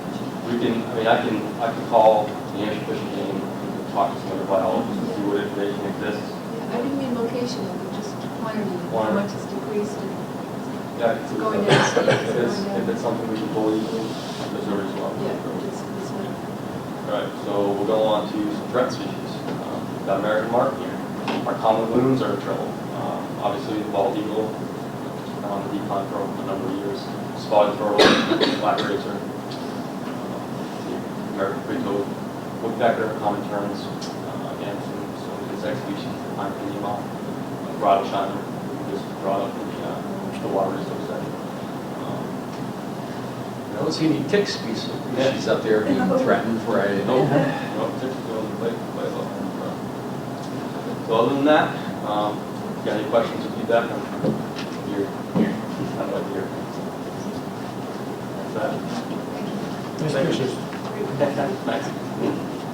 All right, thank you very much. Okay, moving right along. Item 4, the economic development designations. Yep. Yes, well, it went out the door on our economic development district application, went to Economic Development Administration in Philadelphia. And so I will pass this around, but this essentially models what we're going to be doing for our regional master plan. So there's an executive summary up front, which has a lot of white space, and it's 3 pages. And then we have our story, which is about 20 pages. And then you've been looking at an appendices, and so you approved the comprehensive economic development strategy in 2011, was it? And that functions as an appendices. So what you've been seeing tonight is pretty much modeled, what you see for housing and natural resources is modeled here in the economic development. So last week I received a call from the regional director of Region 1 in Philadelphia, and he told me that they had received our application on November 12th, and that we would be receiving a letter from them by December 16th. And if we have any deficiencies, we have, because of the holidays, we have from 30 to 45 days to rectify any deficiencies. And they will have word to us positively if we become an economic development district by April 1st. And if it's not going to be a go, we'll know far before that. So we'll probably know before the end of the year. So this is all really good news, and I thank all the staff who worked on this and got it together, and it's here and available for you to look at, come into the office, and we're very excited to be moving forward this and having federal recognition as an economic development district. Very good. So it's perusal. Yes. Any questions on that? Regional Impact Committee recruitments. Yep. Well, right now, Ed, sitting over here to my right, is the chairman of the Regional Impact Committee, and Tom Clark serves on from Dover serves on it, and Sandy serves on it, and we have another member, Brandon Anderson. And Brandon used to work upstairs with one of the state social service agencies, and he's been promoted, and he has a new job and function in Concord. So normally these meetings meet during the day. So if there's anyone who would be interested in serving on the committee with Tom and Sandy and Ed, they would welcome you to come and join. Brandon first joined as an alternate, and then he got voted up by the committee as a full member. And so we're soliciting for new members who might want to serve on the Regional Impact Committee. And this is important because the city of Somersworth, the planning board voted for the project that's being considered for this former Sunnydale golf course, that as a project with potential impact because it's on the Rochester border. So that will be coming forward once the applicant submits the application and it's got all the maps and meets all the requirements, where the town planning board feels ready to send it over, the city planning board feels ready to send it over to us. So, it's always a fun committee, and I'm sure Ed and Tom and Sandy would love to have another member, and Brandon has been very active. It's just that I think he'd have trouble making meetings during the middle of the day. So it's just a request for someone to consider being a part of this. I think the most we've ever had in 1 year is 2 regional impacts. So. At the call of the committee. So it's usually during the day. We try to do it either in the morning or the afternoon, and it usually takes about an hour and a half to 2 hours, depending on how many people are present, and how many questions there are, and how big the project is, and how much information we were provided. And Greg is staff for that, and he does a really excellent job of going through our protocol and answering all the questions and helping the public who come to understand what the project's about and what our concerns are and recommendations. So. Has someone will put in a request for your services, Jack? No, we sent, Greg and I communicated with your city planner in Somersworth and told them, when it's to the point where they're ready, either it's a complete application or they feel it's ready, they will talk to the applicant, and it's up to the applicant to send us all the information. So we get a full application package.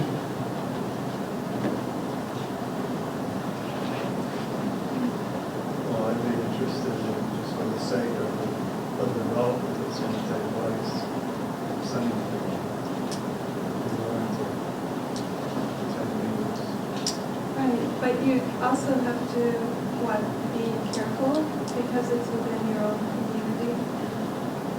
And that's why we're trying to have alternate members, so that if, we'll be glad to have you sit on it, but you may, sometimes it's better to say, well, because this is within my community, to sit it out as a conflict of interest.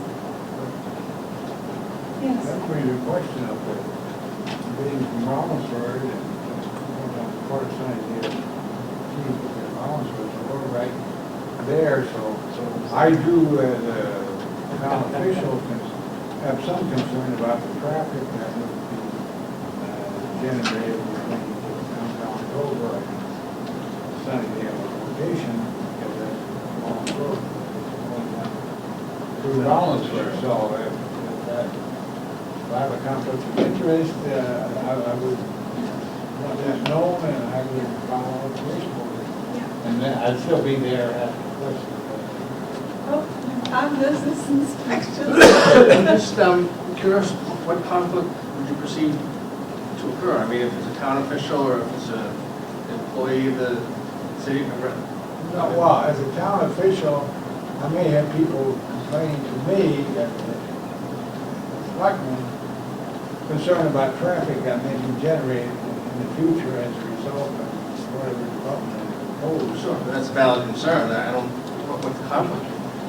Well, somebody goes by in that committee, how far is that sphere of interest allowed? It's not physically in Rockford, but it's right next door. It does have a regional impact on Rockford. I don't know how great it is going. I'm just saying, if anyone has any concern about me being on there, I'll gracefully bow out. Well, I don't. This is an attempt to create a pool, so in case there's people that feel they have a conflict, that they could pull out, and then we would have other alternates or other members who could serve on it. So you're not No. saying someone has one, you're saying in case. I'm just trying to create a pool. Okay. Yeah. So, Okay. yeah. Sure, I understand. Yeah, but we would glad to accept, to come and be to the meeting and Sure. we'll Yeah, go to through the meeting, right? Yeah. But, I mean, I heard that you wanted to be an alternate, so, okay. So we'll come to the meeting and we'll go through a process so that you can officially become an alternate. Or the minutes of the meetings. Victoria. Cynthia, I'll be in the pool. Okay, all right, thank you. And it's a heated pool. It can't get warm. Definitely. Mike, It's a very good process, and I think it's one of the best things we do. It's very, very interesting and informative. We've had a lot of people from communities come and talk to us, particularly on this last one that we did with Barrington, and there were a lot of Rochester residents there, and they've thanked us over and over again how much they learned through the process and how helpful it was for them. And then I went to the planning board and I saw the Rochester residents and the Barrington residents come forward, and you could see that they learned through the process how to present their concern in a way that was open for people to hear, and they had facts and they had information, and they did a really good job. anything else? Yep, you can sign me up as well. Oh, thank you. Go.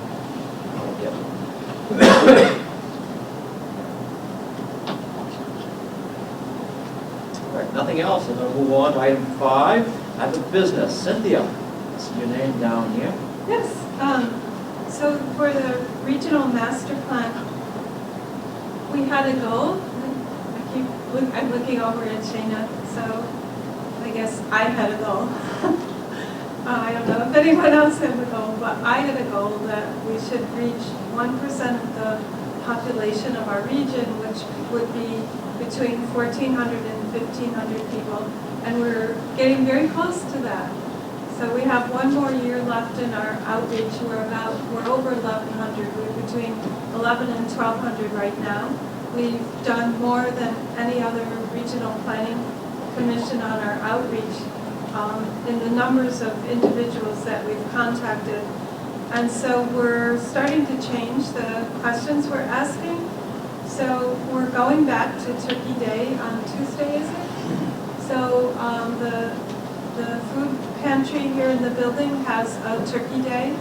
And last year we went and met with people and asked them what their priorities were. And this year we're going to go back and we're putting together a little crib sheet that lets them see what their priorities were, what the people we asked at Turkey Day last year said was important to them. And I think they had concerns about education and safety and public policing.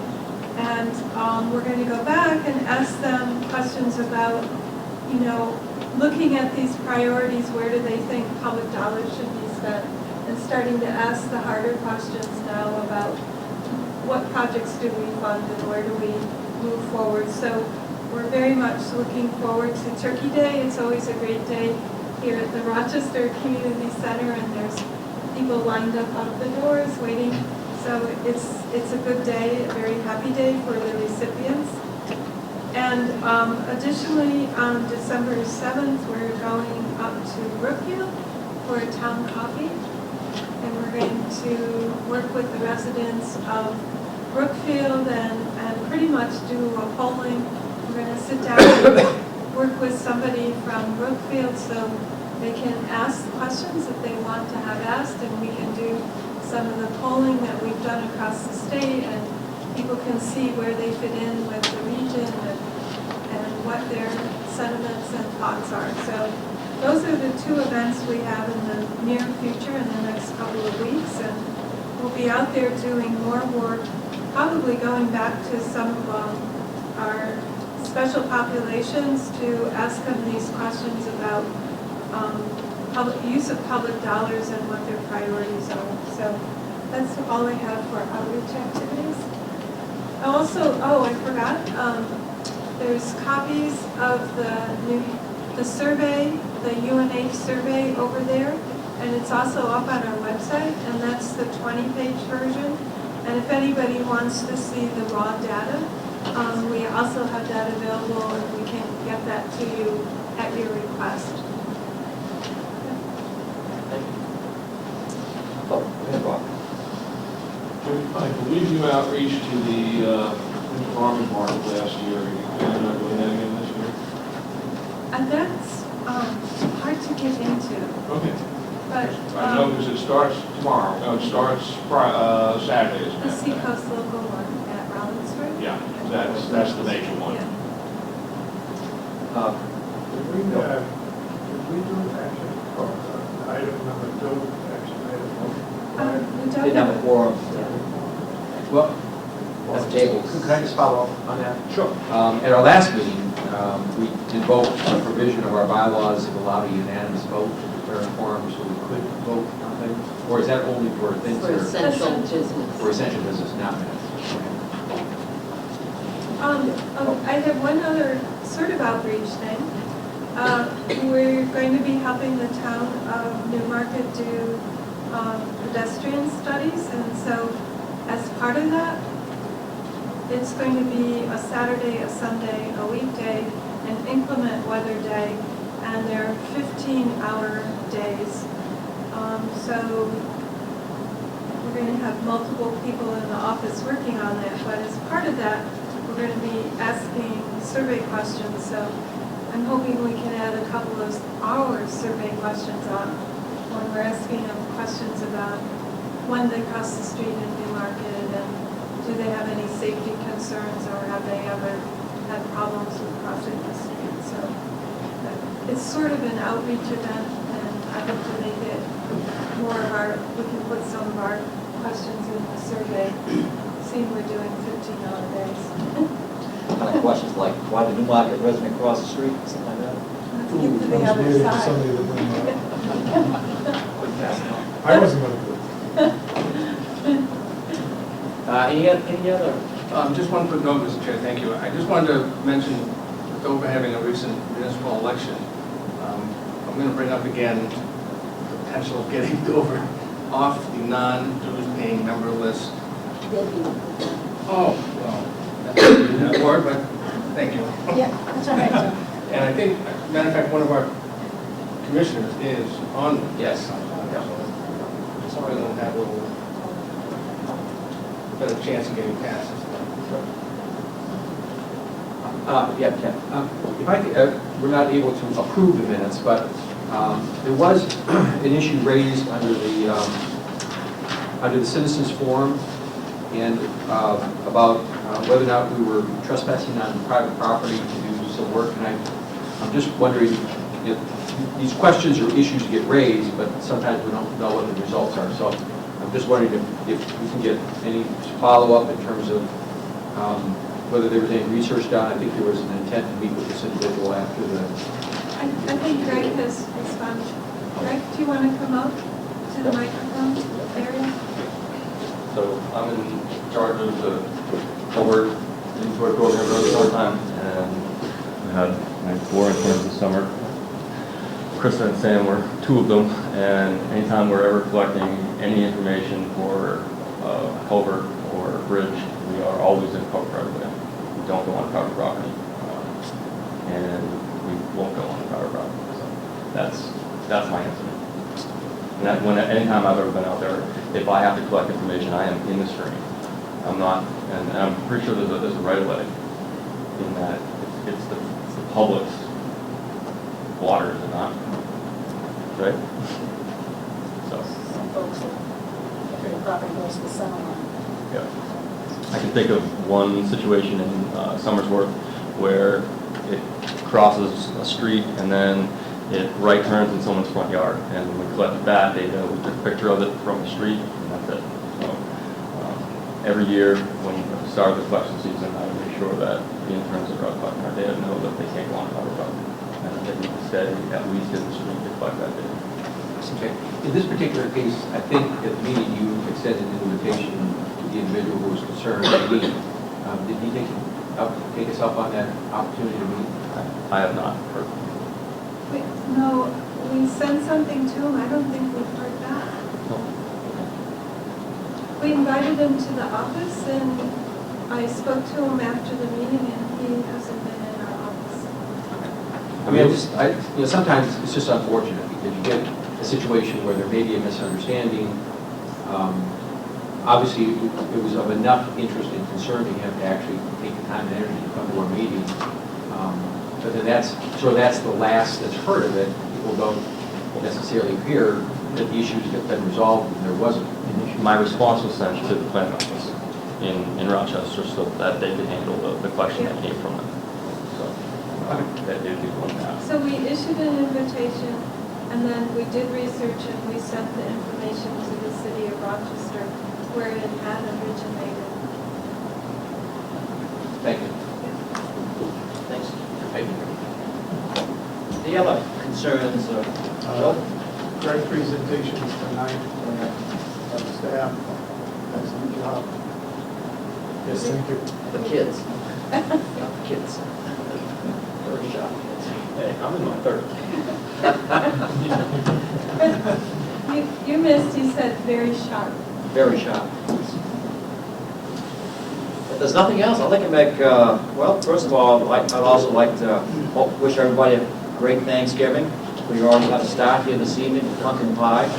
There was no turkey sandwiches, but Pecan pie. can't have everything. So, can't do whatever. So everybody have a great turkey day on Thursday and Tuesday if you're going to be there. So that's it. Citizens forum, there's no one here. Entertain a motion to adjourn. So moved. By Ken, seconded by... Second. Okay, yeah. I'll get your name first. All in favor, say aye. Aye. Opposed? Yes. Well,